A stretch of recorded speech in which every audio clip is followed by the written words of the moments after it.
All right, welcome back to the deep dive, everybody. One thing that always gets me is how different studies on the same topic can sometimes tell totally different stories. Like, is coffee good for you or bad for you? Who It knows? can get pretty confusing, for sure. Right. But that's actually what we're diving into today, and it's thanks to some research that you, our amazing listeners, sent our way. It's a meta-analysis, which is basically a study of other studies. Like the ultimate research roundup. Exactly. And this one is called Activity, Achievement, Emotions, and Academic Performance by Camacho Mortals and a whole team of researchers. Oh, yeah, I know this one. This one was really interesting because, we hear all the time about how things like test anxiety can affect grades. Oh, for sure. But this deep dive, it really zooms in on the emotions we actually feel while we're learning. In the moment, not just the lead up to the test. Right. So, when you're sitting in class or when you're working on an assignment or you're, struggling through that reading, it's all about what's going on in your head emotionally during that actual process of learning. So that's the big question for this deep dive. Yeah. How do those in-the-moment feelings actually connect to how well we do in school, academically speaking? Yeah. And the really interesting thing is that past research on this hasn't always been clear. Yeah, there's definitely been some mixed results. Some studies say, hey, if you're enjoying learning, you'll do better. Makes sense to me. Right. And then others are like, nope, no connection at all. Really? Yeah.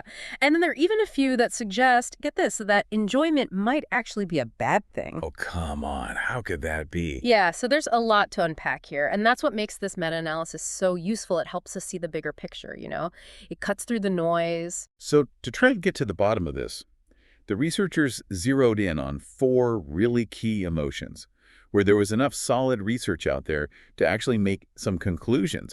And these emotions are all, like we've been saying, tied to the process of learning itself. Yeah, they call these activity-related emotions. And those 4 are enjoyment, frustration, anger, and boredom. Right. Okay, so those are our players. But to really understand how these emotions work, the paper goes into this whole framework for thinking about what they call achievement emotions. Mhm. And it gets a little technical, I'm not going to lie. It is. It is. But don't worry, it's not that complicated. Okay, good. So basically, they break down achievement emotions in a few different ways. First, is the emotion positive or negative? Kind of like a good vibe versus a bad vibe. Yeah, exactly. And they call that valence. Valence. Then there's how energizing or draining the emotion is, and they call that arousal. So is it firing you up or is it making you want to take a nap? Exactly. And then this is the big one. They look at what they call object focus. Okay, so what's that all about? Well, object focus is about whether the emotion is aimed at the activity itself, like the ones we're talking about today, or at the outcome of that activity. So think about this. Yeah. It's studying, right? Mm-hmm. And you're wrestling with a really tough problem. Been there. And finally, you crack it. Yes. You feel that sense of satisfaction like, yes, I finally got it. The best feeling. Right. So that's an activity emotion because you're feeling it in that moment of doing the activity itself.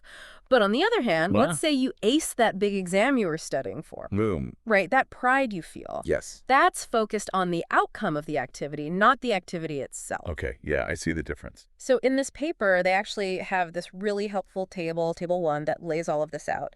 And for our deep dive, we're going to be focusing on that activity row where the emotions are about the learning process itself. Makes sense. So let's get into the specifics of these 4 activity-related emotions that the researchers focused on. So first up, we have enjoyment. How do they define enjoyment? Well, enjoyment, it's a positive emotion, obviously, and it's pretty energizing too, so high on the arousal scale. Yeah, it's definitely got a good vibe to it. And this tends to pop up when you actually find what you're learning valuable and when you feel like you have some control over what's going on. It's that feeling of being really into it, engaged, and stimulated by what you're learning. Exactly. Now, anger, that's the total opposite, right? Pretty much, yeah. Anger is negative, and it's also high energy, high arousal. It's a much more intense emotion, for sure. Definitely. And the researchers say that anger in a learning setting often comes up when you feel like there are these unfair obstacles in your path, and you think they're being put there by someone else. Like maybe a teacher who has totally unreasonable expectations. Exactly, you got it. Okay, now on to frustration. Uh, This one I feel like could go either way, good or bad. it does feel more complex, right? Well, frustration is negative, and it's usually high arousal, too. And it hits when you're trying to accomplish something, but you keep running into roadblocks. It's that feeling of being totally stuck on a problem Yeah. and you just don't see a way forward. Ugh. Yeah, I know that feeling all too well. It can be so intense, especially when I'm working on a tough coding problem. Ugh, I bet. Okay, and lastly, we have boredom. Yeah, boredom. This one is also negative, but it's low energy, low arousal. It's that feeling of not being interested at all. Like nothing's grabbing your attention. Right. And you just feel completely disconnected from what you're supposed to be learning. And again, it's super important to remember that these four emotions, they're all about the process of learning, right? Yes, they are distinct from those outcome-focused emotions. Which are totally different. Right. Like, imagine you have to give a big presentation. Oh, the worst. Beforehand, you might feel super excited if you think it's going to go well, or totally anxious if you're dreading it. Both very real possibilities. But those feelings, those aren't about the act of presenting itself. It's all about what you think will happen after you've finished. Exactly. And what I think is so cool about this paper is that they point out how these activity emotions, the ones we're talking about, especially the positive ones like enjoyment, they're often what drives intrinsic motivation. You want to learn because it feels good in and of itself. Yeah, that internal spark. Right. But those outcome emotions. They might be more connected to getting those external rewards. Like, okay, if I get an A on this test, my parents would be so proud of me. Exactly. Or if I fail this class, I'm grounded for life. Those kinds of things. And it's interesting, right? Because we've studied those outcome emotions, anxiety and all that, a lot. Yeah, those are well-trodden territory. But in the last couple of decades, there's been way more research on these activity emotions. Because we're starting to realize how important they are. Exactly. And like we mentioned, some of that research, well, the results have been kind of all over the place. That's why we need the meta-analysis. Right. And that's why this meta-analysis is so important. It helps us sort through all that. And speaking of the meta-analysis, let's get to the good stuff, the findings. Yes, the heart of the matter. What did they actually discover about how those in-the-moment emotions connect to academic performance?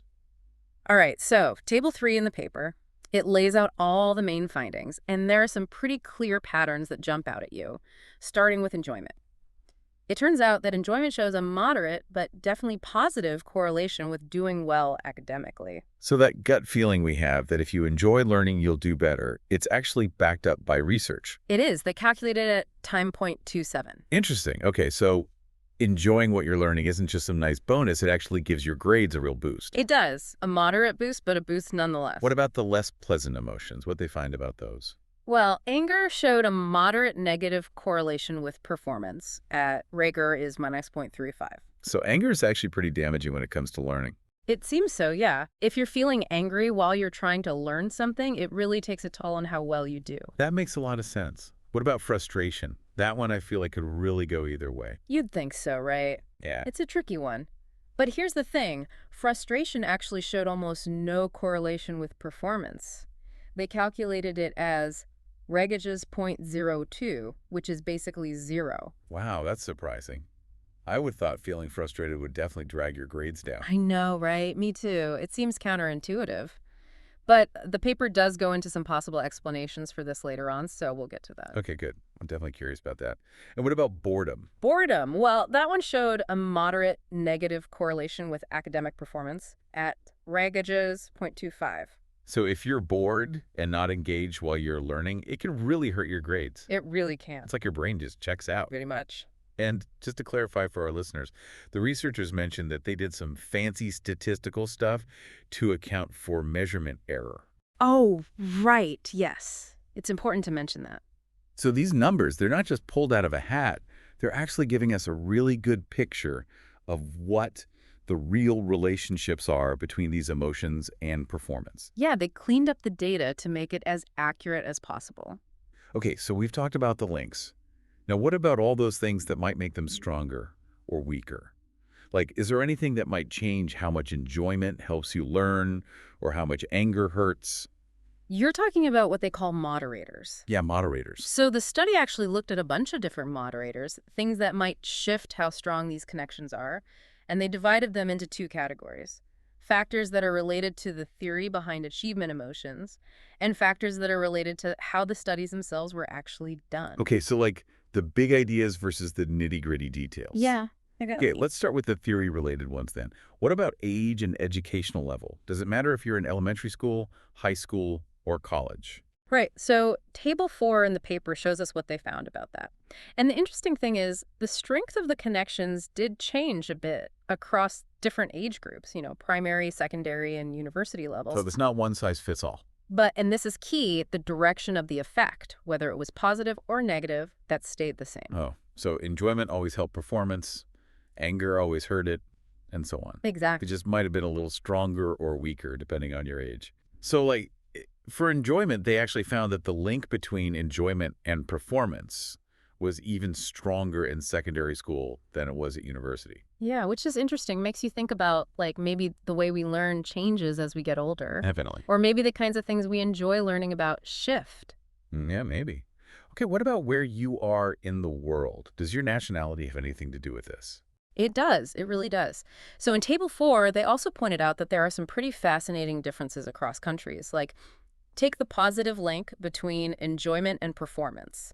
That was actually stronger in Germany than it was in Canada. Wow, that's pretty wild. I wonder why that is. Right. It makes you think. And the negative link between boredom and performance, that was stronger in Germany than it was in the US. So even something as broad as where you're from can subtly change how much your feelings affect your grades. It seems like it, yeah. It really points to the idea that culture plays a role in all of this. For sure, because different cultures might have totally different ways of approaching learning and different ideas about what makes a good student. Mhm. Okay, so that's age and nationality. What about the actual subject matter? Does it matter if you're learning math or language arts or science? Yes, they looked into that too. And they found some interesting things. For enjoyment, the positive link with performance was stronger in subjects that had to do with math compared to psychology. So maybe math is just more enjoyable for some people. Could be. But for boredom, the negative link with performance was pretty consistent across the board, whether it was science, literacy, or math. So boredom is the enemy, no matter what you're learning. It seems that way. Okay, so those are the factors related to the theory behind achievement emotions. Now let's get into the methodological factors, which is basically just a fancy way of saying, How the studies themselves were actually done. right, like the nitty-gritty details of the research. Exactly. And the first one they looked at was how they measured emotions in these studies. Like were they using surveys, Yeah. interviews, what was going on there? Right. And it turns out that the measurement method did have an impact. They found that when the researchers used a really specific kind of questionnaire, this one was called the Achievement Emotions Questionnaire for Math, or AEQ-M, they sometimes found stronger connections between emotions and performance compared to studies that used more general measures. So the more targeted the tool, the better the results. That's what it seems like, yeah. It makes sense, right? If you have a really precise tool, you're more likely to pick up those really specific learning-related feelings accurately. It's like using a microscope instead of a magnifying glass. You get a much clearer picture. What about how they measured performance? Oh, yeah, that was another one they looked at. They specifically compared grades to test scores. Because those are the two biggies. They are. And what did they find? Well, it turns out that grades tended to show a slightly stronger positive correlation with enjoyment compared to just looking at test scores. Interesting. So if you're really enjoying what you're learning, it's more likely to show up in your grades than just on one test. Yeah, and the researchers think that might be because grades usually take into account how you're doing across lots of different activities over time. Right. It's a more holistic picture. Exactly. So grades are more connected to those ongoing learning experiences where those activity emotions are happening all the time. But a test score, that's just a snapshot of how you did at one particular moment. Makes sense. So grades capture more of that sustained engagement. Did they find that any other things about how the studies were done had an impact? You know, it's interesting. They found that a lot of other things actually didn't matter as much, like whether the test was a high-stakes, mandatory one, or just for research purposes that didn't seem to change the core relationships. And whether they used technology in the learning environment or not, that didn't seem to matter either. So it's really about the emotions themselves, not the specifics of the setting. It seems that way. Okay, so we've looked at the overall links between those four emotions and academic performance. We've looked at some things that might change those links. Now, let's talk about what all of this means for you, our listeners, out there in the real world. Why should any of this matter to you? This research has some pretty big implications, especially if you're involved in education in any way, whether you're a student, a teacher, a parent, or even someone who designs curriculum, because it really highlights the power of creating what the paper calls emotionally sound classrooms. So it's not just about teaching the material, it's also about creating an environment where students are feeling good while they learn. Exactly. So we should be trying to boost positive emotions like enjoyment and minimize those negative feelings like anger and boredom. Right. And it's not just about the environment, the paper also emphasizes that we can all learn to regulate our own emotions while we're learning. So we're not just at the mercy of our feelings. Right. If we can teach students and ourselves strategies to really amp up that enjoyment and dial down the anger and boredom when they pop up, that can have a huge positive impact on how much we learn. So we can take control. That's encouraging. It is. I love that. And actually, the paper mentions some work by Harley and others from 2019 that digs into this idea of managing emotions in academic settings. Oh, interesting. Yeah. Okay, so we can learn to control our own emotions while we're learning. What about the teacher's emotions? Do those matter? Oh, they definitely do. Research has actually shown that teachers' enthusiasm and even their frustrations can be contagious in the classroom. Like, if you have a teacher who's super excited about the material, the students are much more likely to get excited too. That makes sense. Enthusiasm is infectious. Totally. And on the flip side, if the teacher is visibly frustrated or bored, that can also rub off on the students. Yeah, I definitely remember having teachers who just seemed checked out, and it totally made me feel less motivated. Right. And there's actually a study from 2009 by Frenzel and some other researchers that really showed just how powerful this effect can be. So it's like the teacher sets the tone emotionally. They really do. And this is all connected to bigger trends in education, like social emotional learning and positive education. Those are becoming more and more popular, aren't they? They are. And they're not just about, addressing mental health problems. Right, they're about building well-being. Exactly. It's about helping students develop a whole set of skills and habits that support their learning and growth. And understanding these achievement emotions, it really helps us bridge the gap between feeling good and doing well in school. So it's not enough to just tell students to be motivated or pay attention. Yeah. We need to understand what's actually happening in their heads emotionally. Exactly. It's about getting more specific. And the paper also talks about this idea of developing well-being literacy, which is something Odie's talked about in 2018. So being able to understand and talk about our emotions. Exactly. And if we can get better at doing that, especially when it comes to those learning-related emotions, that could lead to way more targeted and helpful support from teachers, parents, and mentors. It's a much more compassionate and effective approach. It is. Instead of just labeling someone as bored or unmotivated, we can start to understand what's actually going on emotionally and address it more effectively. Love that. Okay, before we wrap things up, I want to circle back to that surprising finding about frustration, that near zero link to overall performance.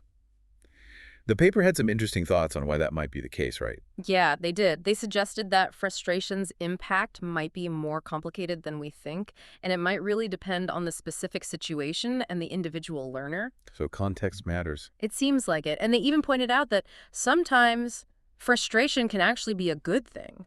Wait, what? How? Well, think about it this way. Sometimes when you get frustrated, it pushes you to try harder. Yeah. It makes you look for new ways to solve a problem, think outside the box. It can be motivating. Right. So frustration isn't always bad. Yeah. It might actually be a sign that we're really challenging ourselves. Exactly. If we can learn to work through that frustration, it can actually lead to deeper learning in the long run. And they reference some studies by DeMello and others in 2014 and Vogel and colleagues in 2020 that looked at this idea of what they call productive failure. So you're saying struggling can be a good thing? Sometimes, yeah. It adds a layer of complexity and reminds us that, well, not all negative emotions are necessarily bad. It's not always black and white. Yeah. Okay, so before we wrap things up completely, it's important to touch on some of the limitations of this research, Of course, yeah. which, to their credit, the authors themselves point out in the paper. Always good when researchers acknowledge those limitations. Right, it makes their work more credible. So what are the big caveats here? The main thing to keep in mind is that most of the studies they looked at were correlational. Meaning? It means that they can see connections between things. Like certain emotions and better grades. Right. But they can't say for sure that one thing caused the other. So maybe enjoying learning helps you get good grades. Or maybe getting good grades makes you enjoy learning more. Exactly. Or maybe there's some other factor that's influencing both. It's a chicken and egg situation. Pretty much. So while these findings show us some really strong connections, we do need more research, especially experimental studies, to really nail down those cause and effect relationships. So more to come on this topic in the future, I'm sure. Definitely. Okay, let's do a quick wrap-up for everyone. So in this deep dive, we've learned that, generally speaking, enjoying the process of learning, it's a good thing. It's linked to better grades. But feeling angry or bored while you're learning, that tends to be a recipe for lower grades. Right. Frustration, well, that one is a bit more complicated, maybe sometimes good, sometimes bad. The main takeaway here is that these aren't just random feelings you have while you're learning. They matter. They really matter. Yeah. They actually have real, tangible connections to how well you do in school. And really understanding these activity emotions, it gives us a whole new way to think about improving learning for everyone. By focusing on the experience of learning itself, we can actually make learning more effective and enjoyable for everyone. So as you go about your day-to-day, think about all those different things you're learning, whether it's for work or a hobby or just something you're curious about. What emotions are you feeling while you're learning? And this is a challenge for you, for our listeners. Could you try to cultivate more enjoyment while you're learning? And maybe try to lessen those feelings of boredom or anger. It's a great question to ask yourself. What would happen if you really made an effort to shift those emotions? Who knows? You might be surprised by the results. It's all about being mindful of what's going on in your head. And this deep dive, we hope, has given you more nuanced perspective, something that goes beyond just that simple idea of, oh, you gotta love learning. Right. It encourages us to think more deeply about all those specific emotions we experience during learning. And how those emotions can really shape our success. Exactly. Well, thank you all so much for joining us on this deep dive. We hope you learned something new. And had some fun along the way. Always. Until next time, happy learning, everybody. See you next time.